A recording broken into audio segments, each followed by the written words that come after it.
Dosm Rider Review. Hey YouTube, Dosm Rider here with another Dosm's Rambles that is not Die Ranger. Oddly enough, I will be talking about Die Ranger footage, but not Die Ranger. So, I don't remember if I mentioned this before in my previous ones, but after I finished my Samurai rewatch, I decided to go back from the beginning and do a complete Power Rangers rewatch, which I haven't done in a long time, which obviously starts with Mighty Morphin. So I decided to do a Dosm's Ramble series of videos where I cover my thoughts, my updated thoughts on each season after I finish them. So now, we have Mighty Morphin. I thought about doing them individually by season, but ultimately I decided to do one video of the whole series, including Mighty Morphin Alien Rangers. So I'm going to try to keep this one a bit more organized thought-wise, although it is a ramble, so I'll probably go off the rails sometimes. But be prepared, it might be a bit long, because it's 3 seasons. So either settle in or leave. I don't care what happens. Okay, so I'm going to structure this sort of like the RR and RRs, if you know what those are, where I sort of go by category. Not exactly like it, but at least that sort of more structure. I'm not going to really go over the suits or anything, but my thoughts on them, because I really like all the suits. The Zord designs for all 3 seasons and the G-Ranger suits. I like them all, so there's nothing about that. Music, I like that there was original songs, it was cool, despite my apatheticness, or, trying to think of the right word. Skeptical? No, like the oversaturation of like the Go-Go Power Rangers with the recent remixes. I still do really like the theme, and completely random note, I really liked how they used the guitar riff at the beginning to do like a recap of the important events. That was cool. Anyway, let's jump in with story. So, you might not think MMPR didn't have a story. Well, it kind of did. Now, MMPR Season 1 was trash. Like, here's the thing. Going into MMPR, if you watch my channel, you know I give it a lot of crap, because there's so much nostalgia for it now, and people coming in, nothing beats the original, nothing will ever beat the original series, and that annoys me so much. So I was kind of glad to rewatch this and sort of try to isolate myself and try to remember why I enjoyed parts of MMPR without all of the nostalgia and oversaturation. And I think I was, except for Season 1. Season 1 is near unbearable. There is next to no story in it. It's very bare bones setup, and the only time anything happens is when the Green Ranger shows up, which is why I see why he's popular, because I was excited when he showed up merely because I knew that there would be something that could engage me. Other than that, it was all terrible filler episodes that shoved morals down your throat like ridiculous. Like, I don't necessarily oppose trying to teach kids or viewers a lesson, but don't push it in our face. It was practically like breaking the fourth wall and saying, always try your best and eat your vegetables! It was like too much. It got toned down in seasons 2 and 3. It was still there, and in particular episodes, you could really sense it, but season 1 was ridiculous, laying it on thick. And they made the Rangers so perfect that they were unrelatable, you know, with the charity work and the perfect grades. No one's like that. So, I mean, there are people that are like that, but not across the board. So, it was like near unbearable in season 1, and I was thinking, God, this is going to be such a crap ride. But it got better. Now, MMPR essentially overall, I'm going to do a lot of hand movements, has a very bare bones setup. It's very much just good versus evil, and any storylines revolve around some sort of particular event. So season 1 was nothing, with the exception of the Green Ranger arcs. Season 2 had a lot more going on. Now, when I actually commented on several times on social media during my rewatch, and people would talk to me, I would talk about how Season 1 was crap, and I was enjoying Season 2 more. And they would say, oh, Season 2's the filler season, that's the trash. I don't know where people are getting that from. Season 2 certainly had a lot of filler, yes. But a lot more happened in Season 2. You had the Fall of the Green Ranger, Rise of the White Ranger, and the Power Transfer. And then you had a bunch of 2-parters, you know, Wild West Rangers, Return of the Green Ranger, Storybook Rangers. I mean, some of those are sort of fillery, but there was a lot more 2-parters. So it would be like 2-parter, maybe 2-3 episodes, and then 2-parter. So it made it a lot easier to get through, and a lot more happened, and it kept me engaged. And it was still pretty bare bones, but it definitely had a lot more going on. Now, the thing that was nice is that starting in Season 2, they had to get a lot more creative, because they used different footage, so they had to film their own original footage. And, you know, Season 1 was really weird, because it was this weird mix of originality but being a slave to the source footage. Like, they didn't really use Georanger's plot at all, outside of a couple random fillers having a similar element to a Georanger filler. But they used their own plot, but they were such a slave to the footage that there was really no original footage. I mean, there was some original suit footage, and they had those crappy, like, neck brace sock things, and they fixed those later, thank God. I think they realized they had to, because they're going to have to film all original footage. So yeah, Season 1 was this really weird mix, I found, of, like, being original, but while also being tied to your source footage. And Season 2, they kind of had to become their own thing, and it honestly kind of blossomed over time. Now, a lot of people complain that there's so much focus on Tommy. And I definitely get that, and I especially now with all the oversaturation of him. But I didn't mind it because it gave the story a focus. Especially in Season 2, there was a drive there of his story, and it gave some sort of storyline to it, which was nice. And I'll talk about this a little bit when I go over Lord Zed, but it was this nice... I really liked the way Lord Zed was a proactive villain, and he took out the Green Ranger, and then the White Ranger rose up, and it was just a good way of giving me something to be interested in. Okay, so now let me talk a bit, just for a moment, about the power transfer. Now, most of you know there was drama behind the scenes with the 3 actors quitting, Jason, Trini, and Zach actors quitting, so they had to quickly replace them. Now, I think they did a pretty good job. Now, knowing what I know now, it's really noticeable that they're not in the episodes. When I was little, didn't notice a thing. So their job was accomplished. Because back then, they really didn't have to worry about older fans like us. And even now, they don't necessarily have to. But I mean, most of the audience was kids, so they could pull one over on us. Pulled one over on me. So, but it's super noticeable when you're thinking about it.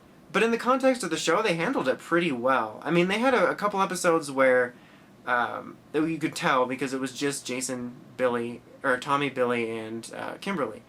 But then as we got to the power transfer, we had the multi-parter that introduced us to Rocky, Adam, and Aisha, and then 2 episodes after that before the power transfer.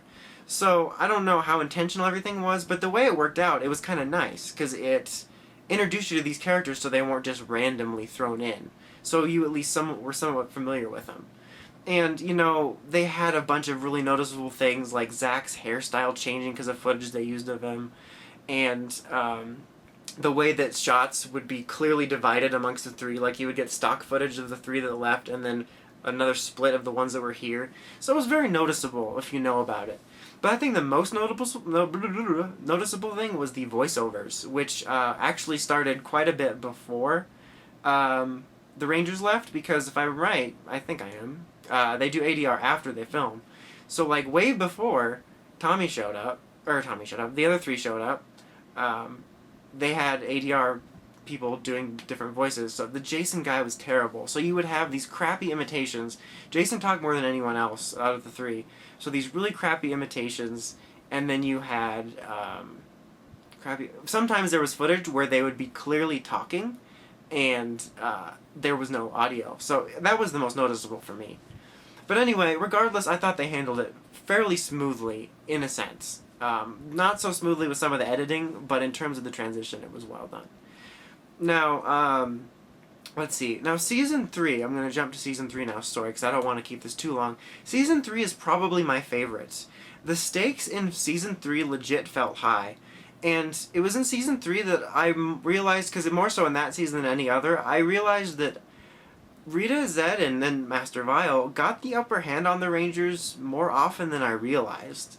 Because, you know, I've obviously seen the series before because I grew up with it, and I've rewatched parts of it a lot, but I never realized until this rewatch how much they actually had the upper hand a lot of the time, especially in that season.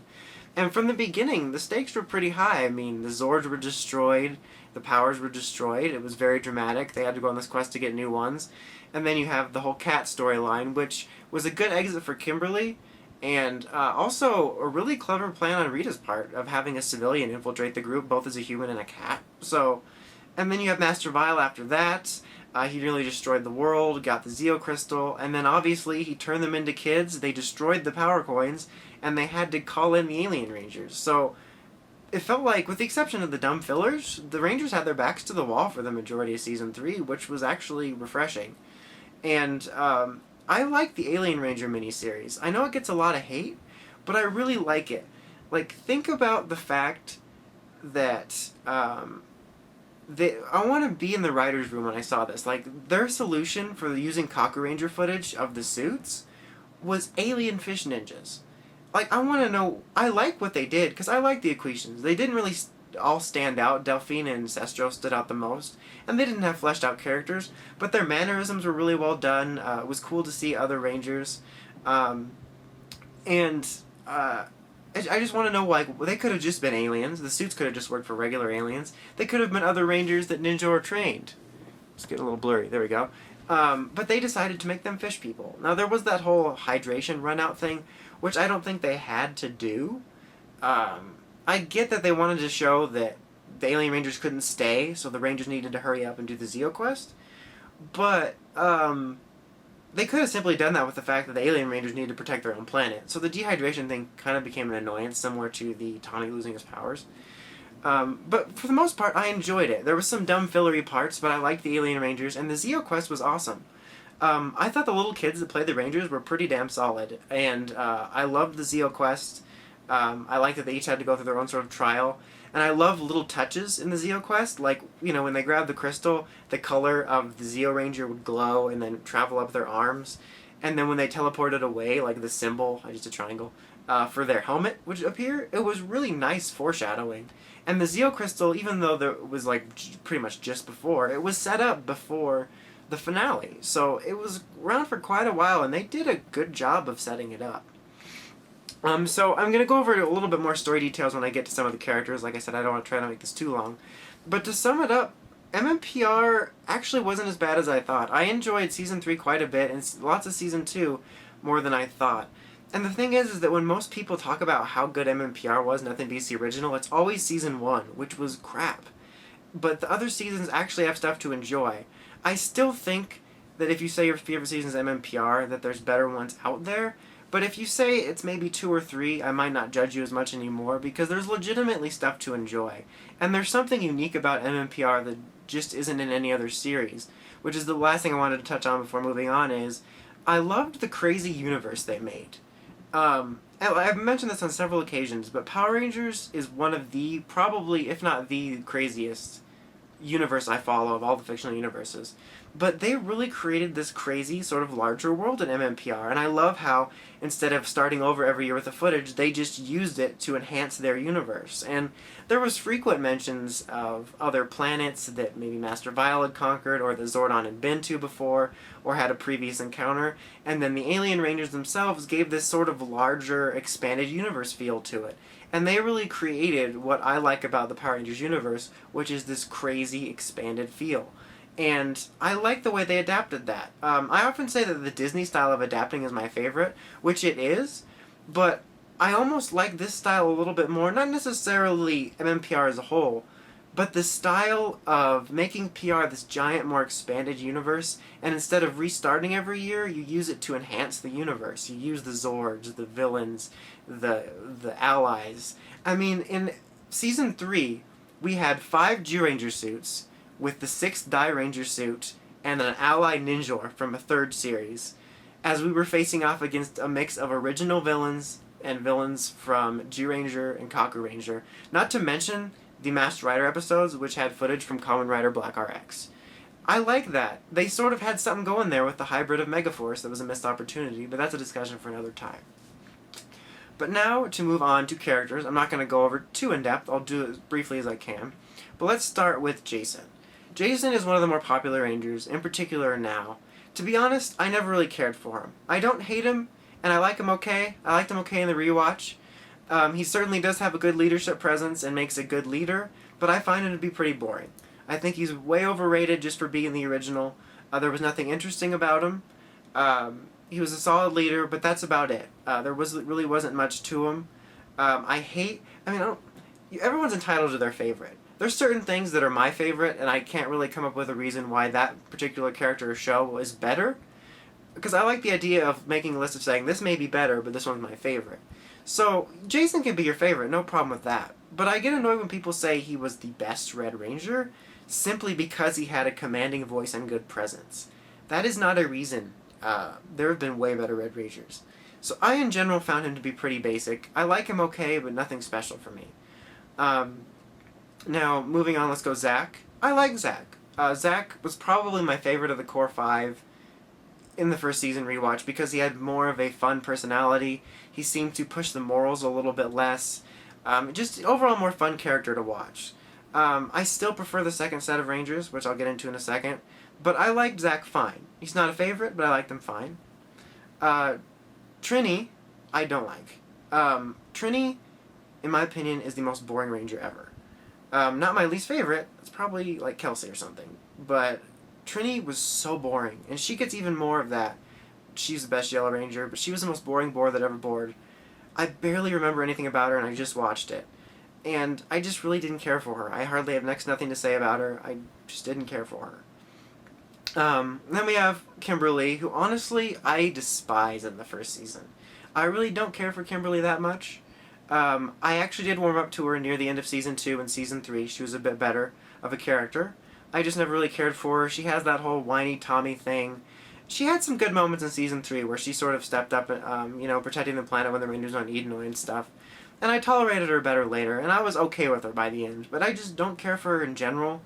Even though she had that whole, dumb, oh, let's do good charity stuff. That sounds funny, I'm calling charity dumb. But that whole, pure person type of thing. I'm trying to think how to say that. She always came off as really whiny and selfish in a lot of ways. So I don't know. She always rubbed me the wrong way. And so for the last of the original 5 is Billy. I don't like Billy in the first season. He was useful to the Rangers, obviously, because of his technical prowess. But as a fighter, it annoyed me how he would run from one putty. I mean, Zordon really should have picked someone more qualified at the time. And in Season 1, I didn't like him. But I actually really like Billy later. It's funny because as the season progresses, he clearly becomes a more competent fighter. He talks more normally. And he clearly changed. And then by the end, he's very valuable. He's a very good fighter and he's intelligent. And I wish we could have seen more of why. I mean, we saw him on occasion training with the other Rangers, but it would have been an interesting story arc to see him want to better himself and become a more well-rounded character, because he clearly changed from the beginning to end, but we really didn't see why. But I really like Billy by the end. I really like Season 3 Billy and Zeo Billy, which I'll get into in Zeo, but he really stepped up at Season 3 and sort of took this leading role, and I really liked him by the end, but Season 1 was kind of awful.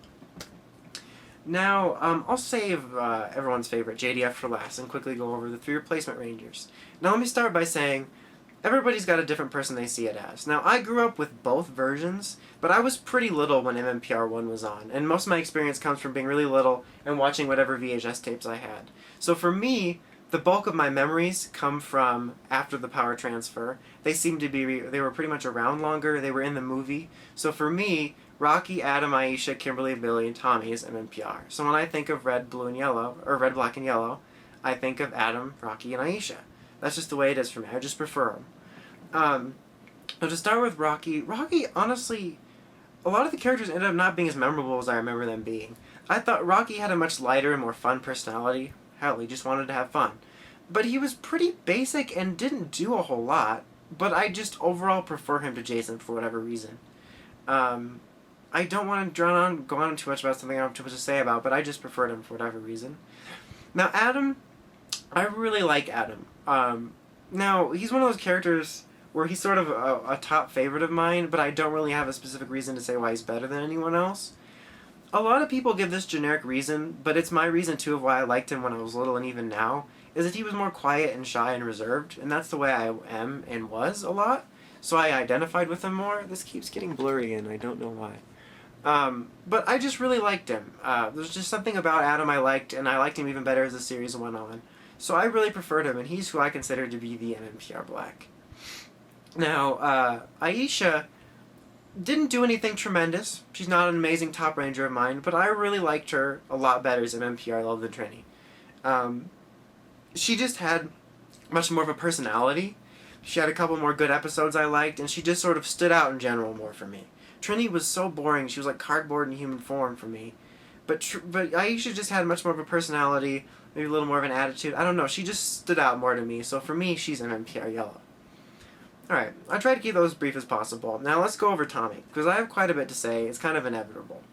And I'm going to sort of split this between the two Ranger identities. Tommy has become the most popular Ranger, which, as a kid, like a lot of fans, casual and hardcore, was a favorite of mine. And he still is a favorite of mine.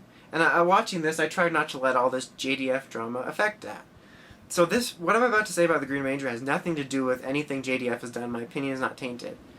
So, like I said, it's pretty apparent why Tommy became popular if you look at it objectively. I mean, first of all, he had a cool new suit, cool new Zord. He was the first 6th Ranger. I mean, at that time, he was the first Ranger beyond the Core 5. And he was evil. That was shocking at the time. I don't know why this keeps going blurry. Damn it. And, objectively, that is a reason.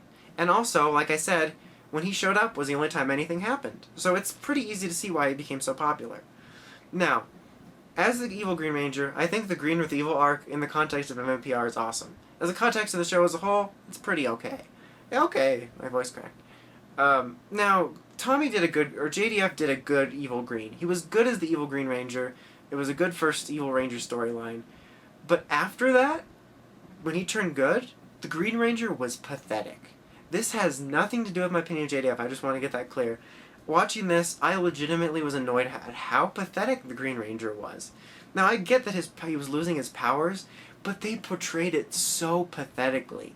Constantly falling over, oh my god, my chest! And like, when he wasn't morphed, he'd be like, oh, Kimberly, my powers. And I get it, you can struggle with your powers without it. It came off so incredibly pathetic. He almost seemed like a handicap to the team, how pathetic it was.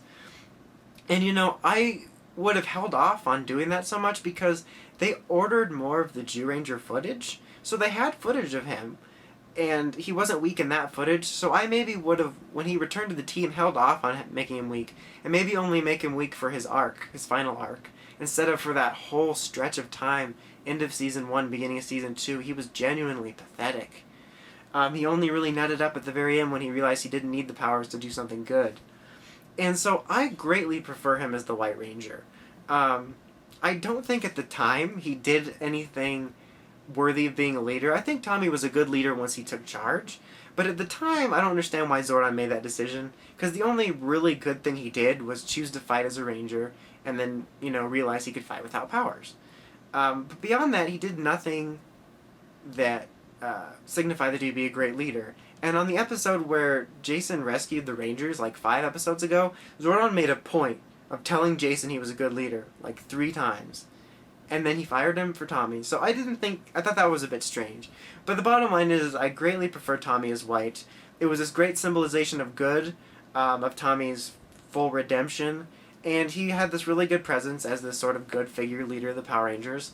And I just prefer him as White. And the White Ranger was around longer and he was in the movie. And I just think that the White Ranger should be the more iconic Ranger for Tommy, personally. But I just greatly preferred him as that. And there were several times in the series, mainly Return of the Green Ranger, and then I think Master Vile in Metallic Armor, when he had to get the Zeo Crystal, and he was worried about the evil in him repelling it, or him being destroyed because of it, that they made a point of sort of symbolizing that the Green Ranger was his evil past, and he wanted to move past it as the White Ranger. So, I just really like that aspect of it, and that's why I think the White Ranger should be more up there instead of the Green Ranger, who was sort of evil. But for the most part, I enjoyed Tommy. Like I said, I thought he was a lot more pathetic as the Green Ranger than I remember. And he was fairly, basic after that. He didn't take up a lot of attention after his main arc, outside of the stuff with Catherine and whatnot. And he was very quiet, soft-spoken, and not really that much of a problem. I forgot to do Catherine, I just mentioned her speaking of it. Now, I like Catherine quite a bit. I actually prefer her to Kim. In Season 3, I felt like she didn't have as much of a chance to grow. She did a good evil, I thought, and I liked her storyline of being a civilian that was turned evil, and sort of gave her this bond with Tommy, and I liked her intro story, but she didn't have very much time as the Pink Ranger for me to get a good grasp on her character, and I really started to like her more later in Zeo. So there's that. So like when I think, despite preferring Kat, I always think of Kim when I think of MMPR Pink, because Kat barely had any time. Now this is probably running long already, so I'm going to try to speed things up with the villains. I was going to say I'm not a huge fan of Rita. I thought she was annoying. I didn't think they needed to bring her back. With how monstrous Zed looked, they could have made Master Vile and Rito his relatives. So I was fairly annoyed with her. Lord Zed was actually a lot better villain than I remember. His design is badass, and he's an original villain, which is cool. But he's actually a really proactive villain at first. He was very menacing. I know that there's things about him being toned down, but he was very menacing, and he saw the Green Ranger as important to the Rangers, but weak. So he targeted him, and he succeeded in taking him out. And then he targeted the other Rangers. And in the first quarter of MMPR, he was pretty proactive about it. So he was a pretty good villain. And even later, when he was toned down, he had good moments. Like I said, they got the upper hand more often than I realized. And that moment when he made it into the command center with the whole Shogun Zord ultimatum was really cool. It was kind of undercut by the fact that they did a conga line at the youth center after that. But hey, that was the show. But I really liked Lord Zed. And then you have Goldar, who's pretty much the generic henchman. I like Goldar fine. Rito, who came in as the threat that essentially destroyed the original powers, but then kind of became bumbling. And he's fine. I really don't have too much else to say about the villains that I don't want to waste your time with. Because I really wanted to end this with just a generic ramble about how really unique MMPR was and how I appreciated that with their footage and some of the things. Now, with the editing, the Season 1 editing was pretty bad. But in Season 2, they decided to hang on to the Ranger suits and then utilize one Ranger suit as Tommy, right? And but they also had just ordered Ju 2 footage. So they needed to have new Zord footage for new toys, but they had Ju 2 footage. So the first chunk of battles with the Thunder Megazord was like an RPG. So you see one, slash, and then the hit. Personally, I would have not incapacitated the Dinozords right away and had them coexist, so they could have used both footages. That's just a random thought. But I mentioned this before, but I just really appreciate how unique it was. I'm actually glad they didn't use all the Ranger suits, because about midway through Season 2 through the end, until they used the Alien Rangers, it was all original fights. And it was, except for the Zord footage, obviously.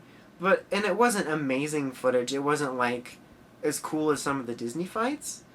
But it was still cool to have all this originality, and it forced them to think of it. One of the best ways I can describe MMPR is this out-of-control lie.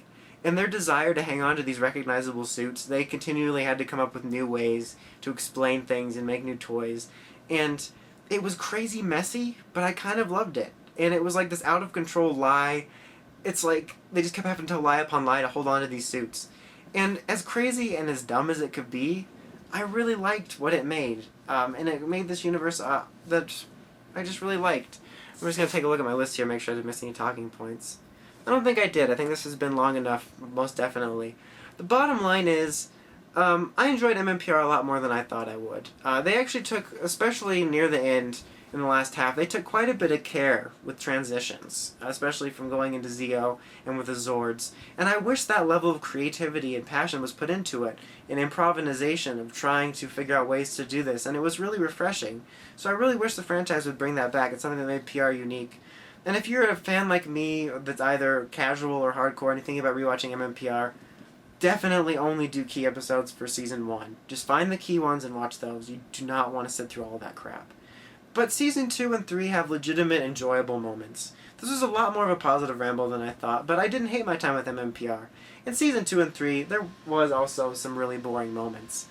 And stupid things. But there was also quite a bit to enjoy, and I'm glad I did it because it reminded me that there is stuff to be enjoyed with MMPR still. But we do need to move past to other seasons. I encourage anyone that watches this, that actually stuck around for this part, that's a casual fan, to check out other seasons. And Power Rangers got pretty much amazing after MMPR. So many people say I stopped watching after MMPR. They looked away right before something awesome happened. So there's a lot more to love, and I think in terms of merchandise and everything, we need to move past MMPR. But there was legitimately things to enjoy it after the first season. Alright, but that's about it. I don't know how long this ended up being, but thanks to those of you that listened to any part of it. Like I said, this is going to be a regular series. I'm sorry about the continued blurriness. I don't know what's causing it. This never happens in other vlogs. But there will be one after each season I finish. The rest of them will likely be shorter as they will only be covering one season. But I will not keep you here any longer. Till next time, may the power protect you.